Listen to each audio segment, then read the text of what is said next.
नमस्कार दोस्तों, मैं Rajat, faculty at government polytechnic Badaun. उम्मीद करता हूं आप सभी लोग अपने घरों पर स्वस्थ होंगे, सुरक्षित होंगे, सरकार द्वारा दिए गए सभी निर्देशों का पालन कर रहे होंगे। आज का जो टॉपिक है वो सबसे इंपॉर्टेंट और करंट टॉपिक है, no escape from the computer, यानी कंप्यूटर से आज के जमाने में बचा नहीं जा सकता। ठीक है, इस टॉपिक को हम अपने फंक्शनल कम्युनिकेशन के अंतर्गत पढ़ रहे हैं, यानी एफसी के अंतर्गत पढ़ रहे हैं। और आज बात कंप्यूटर की। कंप्यूटर सबसे पहले है क्या? Computer is a device. ठीक है, कंप्यूटर एक तरीके का डिवाइस है जो बहुत सारी गणनाओं को यानी कैलकुलेशंस को क्या करता है, शॉर्ट में कर देता है। हमारे टाइम, हमारी बुद्धि, मगज को खर्च होने से भी बचाता है ना। चीजों को स्टोर कर सकता है, प्रोसेस को इजी कर सकता है। ये सारे काम किसके होते हैं? कंप्यूटर के होते हैं। लेकिन ये वो शक्तिमान तो है नहीं, है ना। तो इसके लिए हमें क्या करना पड़ता है? इसमें हमें इनपुट देना पड़ता है। ठीक है, प्रोसेस होता है और आउटपुट होता है। अगर मैं मान लो कंप्यूटर की प्रोसेस बात करूं, है ना,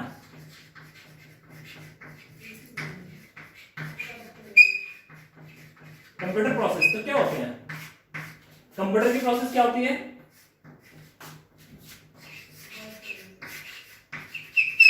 इनपुट,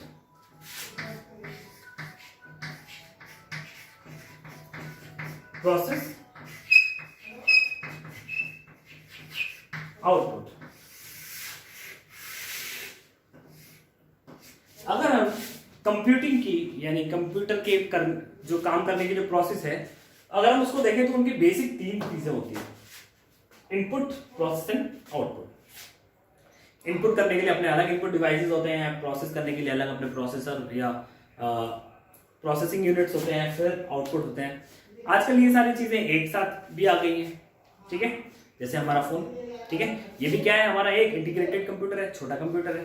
ठीक है, तो बात करते हैं कि कंप्यूटर का हमारी लाइफ में महत्व क्या है। हमारा आजकल जो है किसी भी तरीके की प्रोसेस हो या कुछ भी हो, उसमें हम कंप्यूटर्स को जरूर शामिल करते हैं, या फिर कंप्यूटर अपना खुद ब खुद ही शामिल रहते हैं। किसी को कॉल लगाना है, कंप्यूटर, है ना। किसी को ईमेल भेजना है, कंप्यूटर। ठीक है, दूर बैठे किसी व्यक्ति से बात करनी है तो कंप्यूटर, कोई गणना करनी है तो कंप्यूटर, ट्रेन का टिकट बुक करना है, प्लेन का टिकट बुक करना है, ये सारी चीजें क्या हो रही हैं? सारी कंप्यूटर बेसिस हो रही है।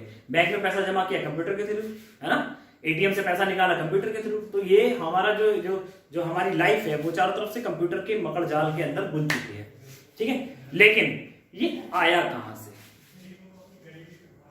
कहां से इसकी उत्पत्ति हुई और कंप्यूटर की शुरुआत कहां से हुई? जब हम कंप्यूटर के इतिहास में जाते हैं तब हमें पता चलता है कि कंप्यूटर को मुख्यतः 5 जनरेशन में तोड़ा गया है।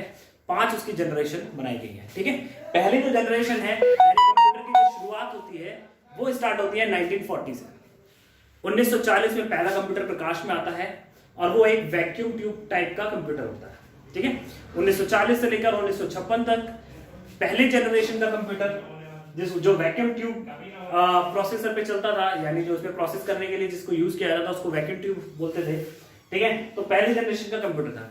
जो दूसरी जनरेशन थी 1956 टू 1963, 1956 से लेके 1963, यानी कितने साल? 7 साल। 7 साल की ये जनरेशन थी। इस जनरेशन में हम लोग ट्रांजिस्टर्स का यूज करते थे। ठीक है, किसका यूज करते थे? ट्रांजिस्टर का मतलब होता है 3 टांगों वाला, इस तरीके का। जो इसका जो प्रोसेसर होता था वो इस तरीके का प्रोसेसर होता था, एक इस तरीके का। ठीक है, इस तरीके का प्रोसेसर होता था जिसमें हम लोग क्या कर सकते थे? एक इनपुट 2 आउटपुट, या 2 इनपुट 1 आउटपुट ले सकते थे। वो हमारे ऊपर होता था। ठीक है, वैक्यूम ट्यूब 1 इनपुट 1 आउटपुट, यानी वैक्यूम ट्यूब का यानी जो पहली जनरेशन का जो कंप्यूटर था वो कैसे काम करता था? सिंगल इनपुट और सिंगल आउटपुट पे काम करता।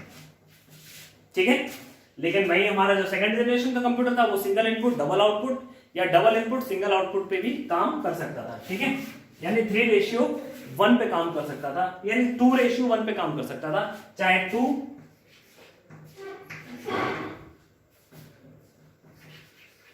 इनपुट हो, ठीक है, या आउटपुट हो। इसको अगर हम डिफरेंशिएट कर दें, 2 इनपुट 1 आउटपुट हो सकता है, ठीक है, या एक इनपुट दो आउटपुट हो सकते हैं। दोनों ही तरीके से हमारा सेकंड जनरेशन का कंप्यूटर काम कर सकता था। 7 साल ये जनरेशन चलने के बाद में 1964 से 1971 यानी 7 साल के लिए एक और जनरेशन आई, जिस जनरेशन को हम थर्ड जनरेशन के नाम से जानते हैं। और यहां पर जो प्रोसेसर थे वो प्रोसेसर थे इंटीग्रेटेड सर्किट, जिसे हम आईसीज बोलते हैं। इंटीग्रेटेड सर्किट आपको बहुत सारी चीजों में देखने को मिलते होंगे, ठीक है, चाहे फोन्स में लगे हुए देखिए आप सर्किट्स में, ठीक है, चाहे आप टीवी में देखिए वहां पर भी आईसीज होती हैं। इसके अलावा टीवी के remote, CD player, DVD player, computer, इन सारी चीजों में जो है इंटीग्रेटेड सर्किट का यूज होता है। इंटीग्रेटेड सर्किट एक तरीके का लॉजिक होता है, ठीक है, जहां से इनपुट और आउटपुट हम लोग लेते हैं। तो थर्ड जनरेशन जो थी वो इंटीग्रेटेड सर्किट की थी, ठीक है। यहां पर क्या होता था, सिंगल इनपुट मल्टीपल आउटपुट होते थे, ठीक है, और मल्टीपल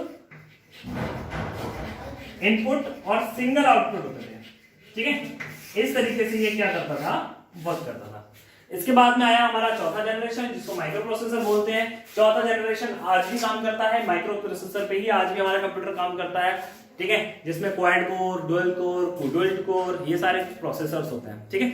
इसमें भी क्या होता है, मल्टीपल इनपुट और मल्टीपल आउटपुट पे काम कर सकता है, यानी इसकी क्षमताएं जो है लगातार बढ़ती जा रही है। तो यहां से फर्स्ट जनरेशन से लेके नीचे की तरफ जब भी हम आगे की जनरेशन को देखते हैं तो देखते हैं कि कंप्यूटर की क्षमताएं लगातार बढ़ती जा रही है, और आज जो है कंप्यूटर हमारे जीवन का एक महत्वपूर्ण हिस्सा बन चुका है, ठीक है। तो ये हमारी फोर्थ जनरेशन रही 1971 टू प्रेजेंट, ठीक है। और जो अभी चल रही है, अभी ये वाली जनरेशन खत्म नहीं हुई है, तब तक दूसरी जनरेशन ने जन्म ले लिया है, जिसको हम बोलते हैं फिफ्थ जनरेशन।